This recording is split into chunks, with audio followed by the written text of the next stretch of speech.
je suis fatiguée. Tellement fatiguée, là. Je me déshabille même plus pour me coucher. Oh, me coucher.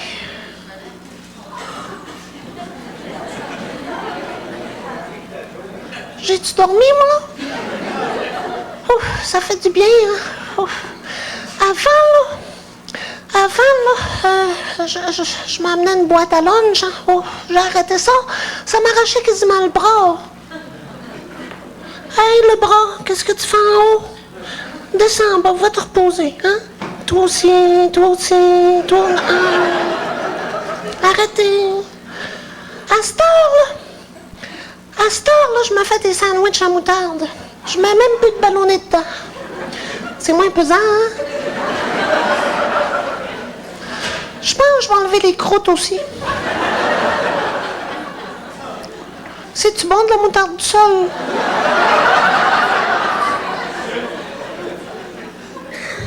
Coudon, j'ai-tu le goût de perdre connaissance, moi, là? Ah non, c'est passé. Oh. J'ai tellement peu de résistance, là. L'autre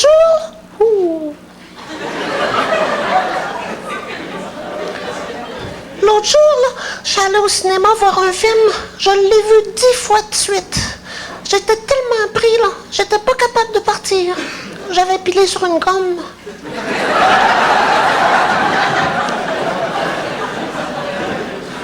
Ça m'a coûté une paire de souliers, ça.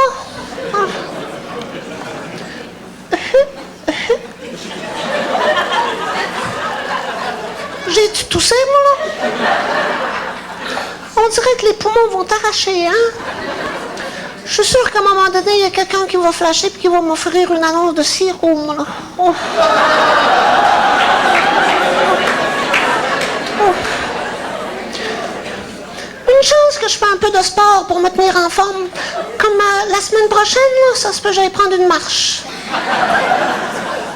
Probablement dehors, hein? S'ils vendent pas. Parce que s'ils vendent, il n'y en a pas question, c'est trop dangereux. Je me ramasse toujours dans un recoin de bâtisse avec les cochonneries, là.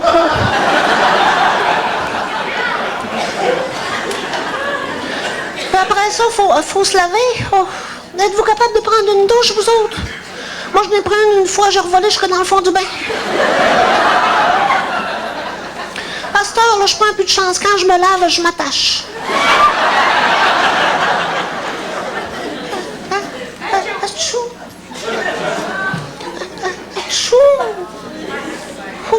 Moi, il y a une grippe, hein? J'ai attrapé ça la semaine passée à la ronde. J'allais visiter des manèges, là. Ben, juste un. Le tourniquet de l'entrée. Oh!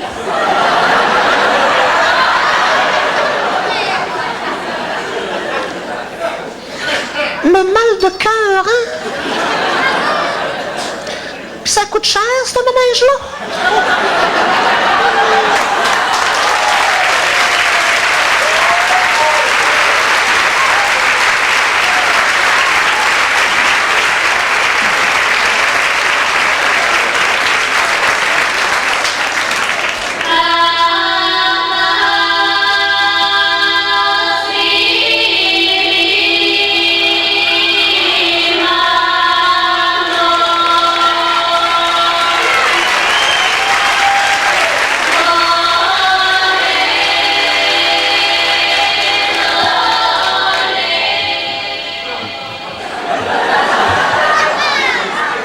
Salut, ça va, vous autres? Oui! Ça va? Oui! Ben, c'est le fun! Alors, il doit sûrement y avoir quelques personnes ici qui ont déjà acheté une de mes micro-sillons.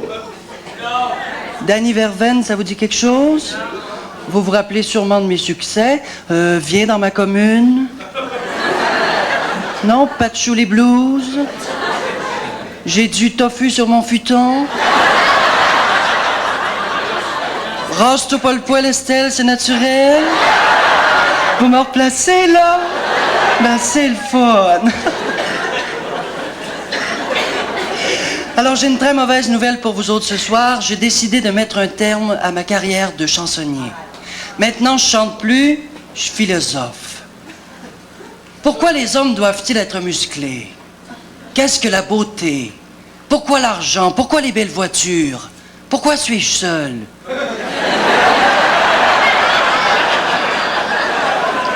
En tout cas. L'homme se fuit lui-même en faisant du jogging. Et que c'est beau ce que je viens de dire là. Hein? Vous avez-tu trippé? Hein? T'as-tu trippé, toi? Oui? C'est quoi ton petit nom? On va être dit là, ça va te faire du bien. C'est quoi? Yannick? Je t'aime, Yannick. Veux-tu, toi, Yannick, tu vas toutes noter les belles phrases que je vais dire. Tu les retiens pour le fun de même. Puis les autres, pendant ce temps-là, si ça vous tente de vous prendre par la main, il me semble que ce serait un beau geste. Ça vous tente-tu? Et que ça a de l'air à y tenter, lui? Ben tiens-toi deux mains de main. Alors toi, Yannick, tu notes, toi, tu te tiens, on y va. Quand vous vous sentez plus ou moins bien, partez, allez-vous-en. Allez-vous-en près d'une source. Et puis là, déshabillez-vous tout nu. Tout nu, tout nu, tout nu, tout nu, tout nu, tout nu. Pas de bas. Et puis là, soyez-vous dans la source, puis faites... Puis occupez-vous pas du monde qui prenne des photos.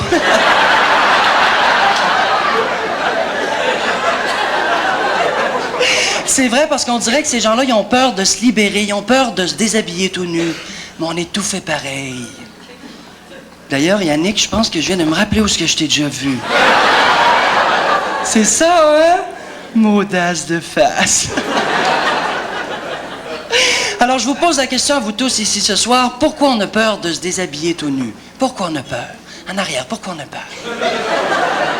Il faut que ça sorte, les petites crottes qu'on a sur le cœur. Hein? Pourquoi on a peur?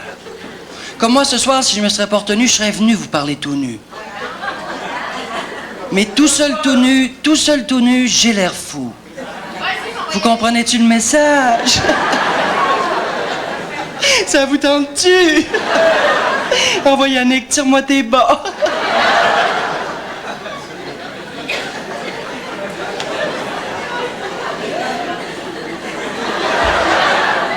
J'ai le piton collé. Mais à part de ça, dans ma vie, je ne fais pas juste me promener tout nu quand même. Je viens tout juste de terminer la musique d'un film. C'est un film de l'ONF. Et le titre du film, c'est « L'immigration périodique des oies blanches du Cap Tourmente en saison automnale, à partir de leur base chez les Inuits métissés du Moyen-Nord canadien et l'importance que revêt la cache à Timé-la-Pointe. » C'est un court-métrage de 2 minutes. Et ça devrait sortir très prochainement. Mais j'ai aussi une nouvelle passion, puis je vous donne 3 chances pour deviner c'est quoi. 3 petites chances, 3 petites chances. C'est quoi ma nouvelle passion? 3 petites chances. Comment? Les hommes. C'est ta passion, puis tu voulais nous la faire partager.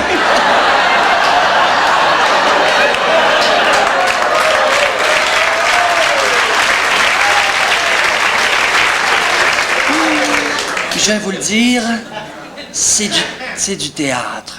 C'est une pièce de Shakespeare. Et si ça vous tente, je vous en fais un petit extrait. Ça vous tente-tu? Ceux que ça ne leur tente pas, allez pisser. OK. Alors, le premier personnage, c'est Othello. C'est un personnage qui est très, très, très, très doux. Once more I come to know of thee, King Harry. Vous comprenez-tu? Non, moi non plus. C'est du Shakespeare, c'est beau. L'autre personnage est un petit peu plus agressif, lui. The constable desire 3-2 will mine, m'audace de face. C'est ma petite touche personnelle. Et là, c'est Othello qui vient faire la conclusion. Oh, Desdemona. Oh, Desdemona.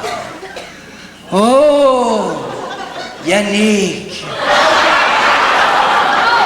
Ça a sorti de seul. Excuse-moi. Alors, de toute façon, pour ceux et celles qui sont intéressés, demain matin à 5h30, rendez-vous sur le Mont Harford, ici à Magog. Il va y avoir une séance intensive de naturisme et le thème de la journée, c'est « On lave notre linge sale en famille ». Et probablement que je vais encore me ramasser tout seul avec Yannick. Moi, je suis obligée de vous quitter parce que ça fait un petit bout de temps que j'ai pas mis ces petites shorts-là, hein. Puis je pense qu'ils vont fendre. Bye bye!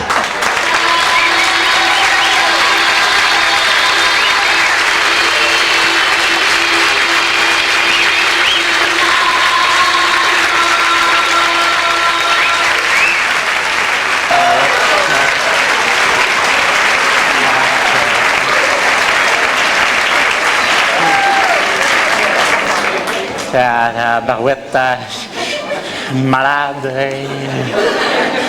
Il fait me faire frapper, ta barouette. Ah oui, je traversais la rue, puis là, l'auto est arrivé, puis elle a briqué à ça de moi, le fou.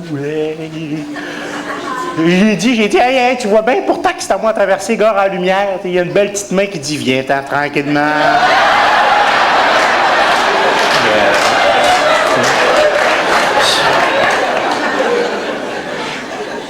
Dangereux comme l'eau. Dangereux, quand sur mon sac, là. C'est mon sac, tu ferais ça. Ça, c'est pour que les autos, ils me voient de loin, puis ils me frappent moins. Mais dangereux, là, phosphorescent. C'est à cause de ça que la gang à Tiroc-la-Berge, ils me voient du bout de la rue, puis ils viennent me frapper plus. Connaissez-vous Tiroc-la-Berge? C'est un ex-détenu qui reste par chez nous. Pasteur, il a décidé d'arrêter de voler le monde, puis il vend des crayons à 8 piastres.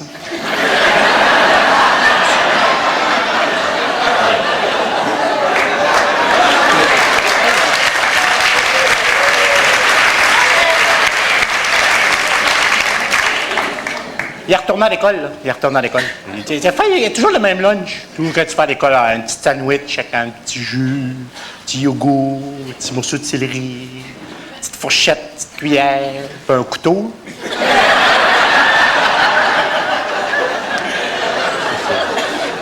C'est le couteau de sa gang. Lui, il y a une gang, là. Les Disciples of No Future in the Fucking World.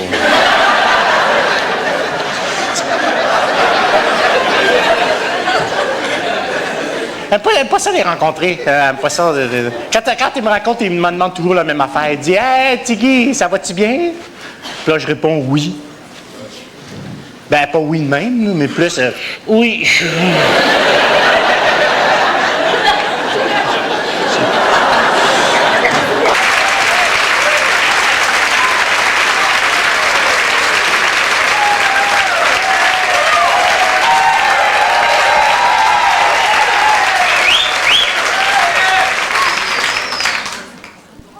C'est bizarre, non? C'est bizarre parce que la dernière fois que je suis allé voir un spectacle, on était avant le spectacle et à un moment donné, bon, on s'est tous mis à applaudir et quand ça s'est arrêté, on s'est aperçu que c'était rien passé. Non, mais un peu comme quand tu es dans une filée de monde qui se met à avancer. Bon, tu avances toi aussi parce que tu penses qu'ils viennent d'ouvrir les portes, tu réalises par après qu'il s'est rien passé, tu es juste 2 fois plus tassé, là.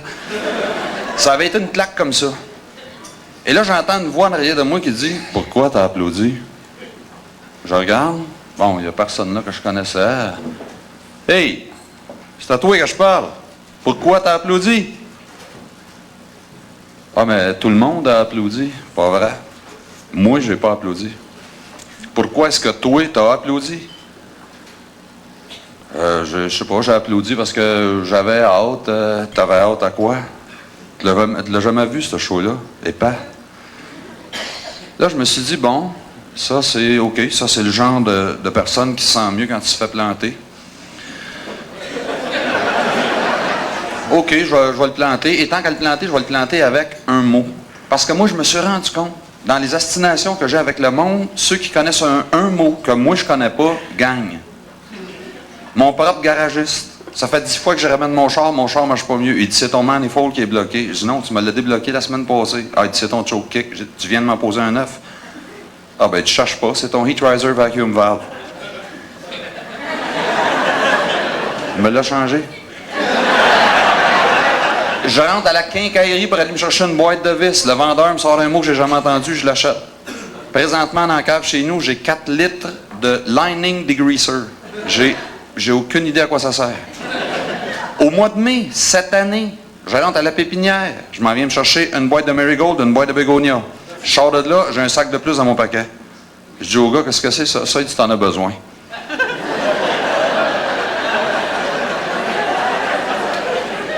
OK, qu'est-ce que c'est? Ça va sur tes fleurs, c'est bon pour eux autres. Ouais, mais qu'est-ce que c'est? C'est du chloridon 2E. Le chloridon 2E est au-dessus du lining degreaser dans ma cave. Un mot. Bon, écoute, c'est vrai, j'ai applaudi avant le spectacle, mais ça, c'est pour la même raison qu'un chien bouge la queue. Bon, c'est une manifestation de hâte, mais c'est une manifestation de hâte qui est subliminale. subliminal. Va donc chier. Pourquoi t'as applaudi? Une deuxième technique que j'ai découvert que le monde utilise contre moi quand il m'astine, c'est la technique du pourcentage. Saviez-vous qu'il y a 88% des gens qui vont croire n'importe quoi que vous lui dites si vous mentionnez un pourcentage?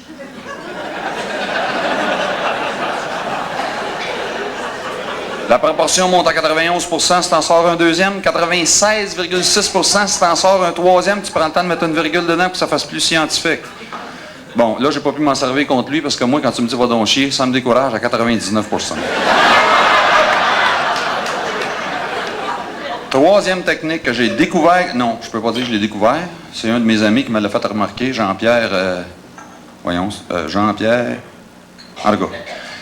Tu es en train de raconter quelque chose et tu veux que ce que tu racontes ait de l'air, je sais pas, plus, tu sais, nomme un nom, c'est ça. Carmichael, bon, Jean-Pierre Carmichael, OK. Je sais pas pourquoi, quand tu racontes une menterie, à partir du moment où tu nommes un nom, oups, ça a l'air vrai.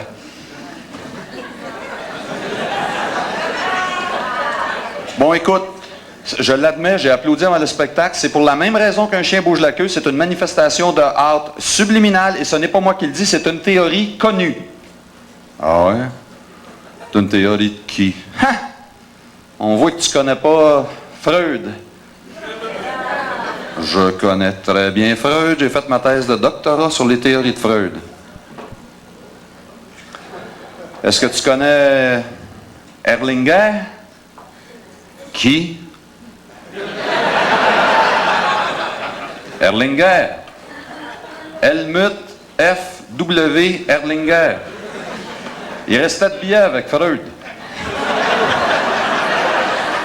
Avant qu'il déménage, à cause du feu qu'il y avait eu chez eux, là, il n'y a jamais eu de feu chez Freud. Le feu était chez Erlinger. Erlinger. Helmut F. W. Erlinger, la théorie est de lui. Qu'est-ce qu'il fait dans la vie, ce gars-là? Il est mort. Ouais, mais avant de mourir, qu'est-ce qu'il faisait? Avant de mourir, Helmut F. W. Erlinger faisait des théories sur l'applaudissement. Et c'est lui qui a énoncé la théorie qui dit qu'avant un spectacle, l'homme applaudit et le chien bouge la queue, excepté dans les spectacles de danseuses à 10 piastres, ou c'est le contraire.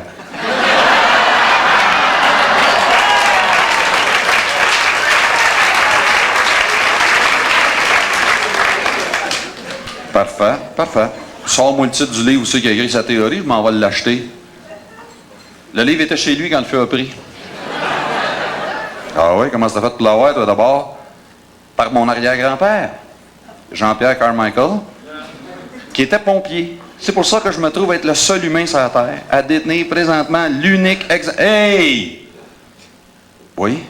Pourquoi t'as applaudi? Je le sais pas. Mais là, je le regrette.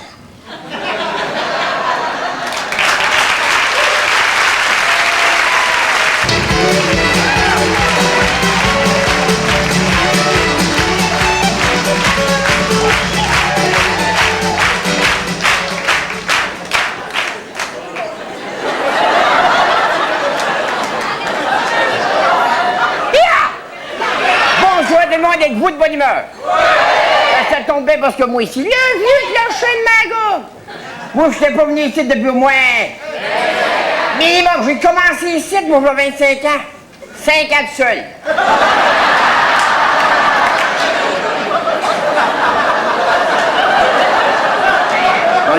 Seul, ben, il y a personne.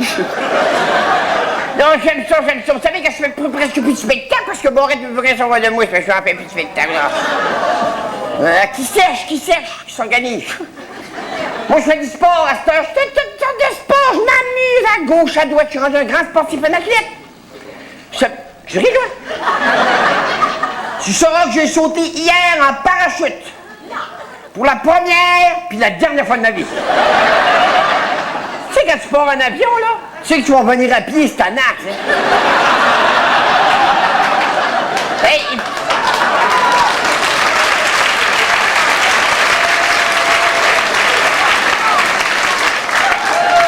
il se monte à 3000 pieds les airs, il ouvre la porte, il va dehors, là, tiens. Non, non, avant ça, par exemple, il donne un petit coup. Un petit coup. Il a bord, elle saute au ciel. Et le petit cours, là, finalement, il t'explique tous les accidents qui peuvent t'arriver, puis t'en choisis une selon ta personnalité. Après ça, il t'explique l'équipement. L'équipement, la partie la plus importante, une question pour vous autres, la partie la plus importante du parachutiste en équipement, c'est quoi? C'est le... Ben non, c'est les souliers, voyons donc. Parce que c'est ça qui touche à terre en premier. Ben oui, si tu penses arriver sur un terrain de golf, tu mets... des souliers de golf. Si tu penses que tu parles trop pendant qu'il y a du monde qui font un spectacle, qu'est-ce que tu mets?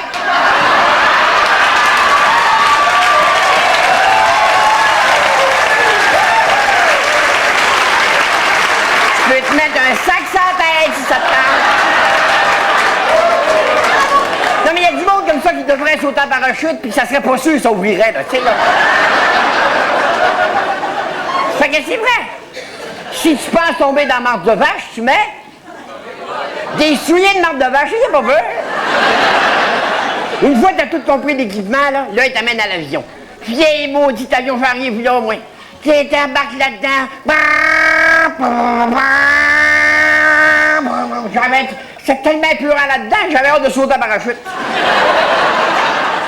Là, il te monte comme ça jusqu'à 3000 pieds dans les airs. Là, rendu à 3000 pieds, là, il arrive l'instructeur, le fraîchier. Lui, il regarde le pilote, il dit « Cote! » Ça voulait dire d'arrêter le moteur d'avion. Les autres, ils n'ont pas eu besoin, le moteur avait jamais bien avant. Là, t'es dans la porte où t'attends, la porte est ouverte, il te regarde, il dit « Prêt? » Ça répondait jamais à ça. Là, il dit « Go! » Là, tu descends 120 000 à l'heure, pas de break. Puis là, ça descend. Puis en bas, ça monte. Là.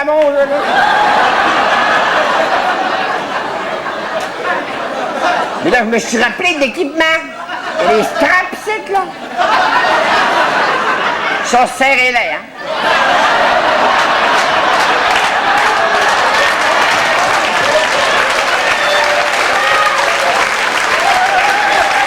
Là, je descendais, j'avais peur, mais là, je me suis rappelé de ce que mon instructeur m'avait dit. Il m'avait dit, Roland, faut pas tel peu, parce qu'au premier saut, tout est automatique.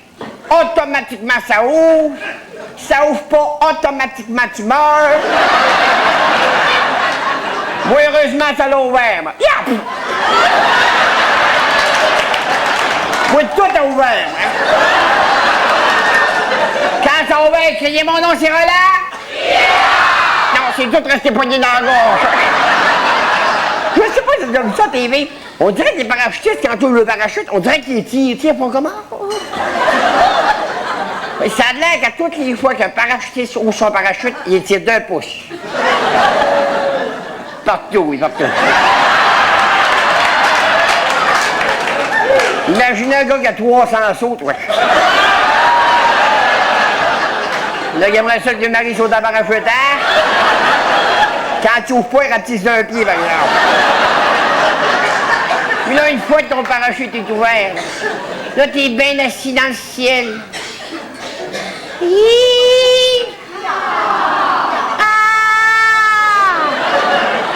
Avec des petits oiseaux, là. Le soleil, puis l'avion, ça va s'écraser dans le bois, là. Là, t'as plus peur, parce que moi, j'ai bien moins peur du parachute que de l'avion. Il y a souvent des voyages en avion, c'est des fois. En avion, j'ai peur de ça, mourir. Oh, j'ai peur de ça. Moi, la fois que j'ai eu le plus peur en avion, c'est la fois que j'avais voyagé par Air Zimbabwe. Imaginez-vous une compagnie d'aviation qui s'appelle Air Zimbabwe. Faut que je vous explique une affaire. Au Zimbabwe, là-bas, ils n'ont pas de compagnie d'aviation qui fabrique des avions, hein. C'est ce que les autres pays font dans le monde. Quand les autobus puis les avions sont finis, ils démangent ça en morceaux, ils mettent ça dans des boîtes et envoient ça au Zimbabwe. Eux autres, ben, ils remontent ça.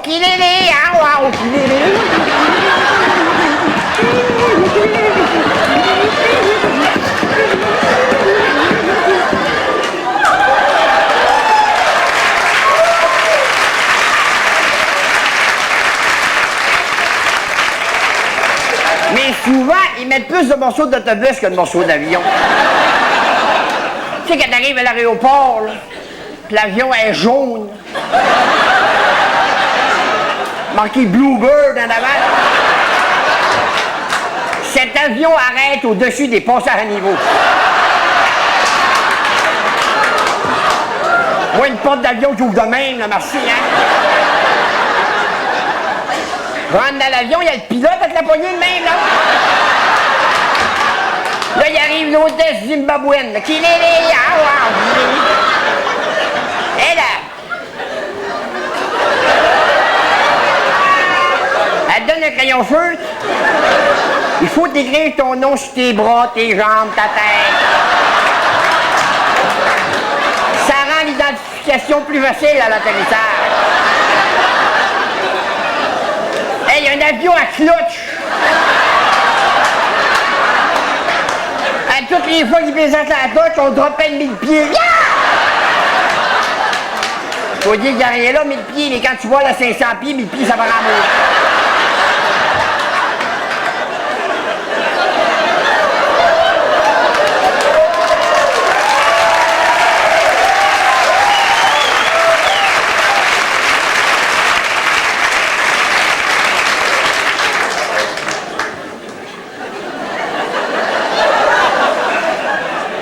Tu sais, quand t'es assis l'après-midi, l'été, dans le cours, là, tu regardes dans les airs, tu vois une trace blanche.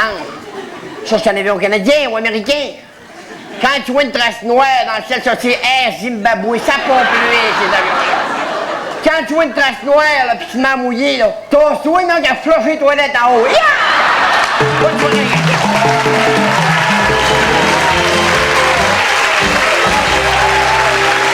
Michel Barrette, qui a parlé.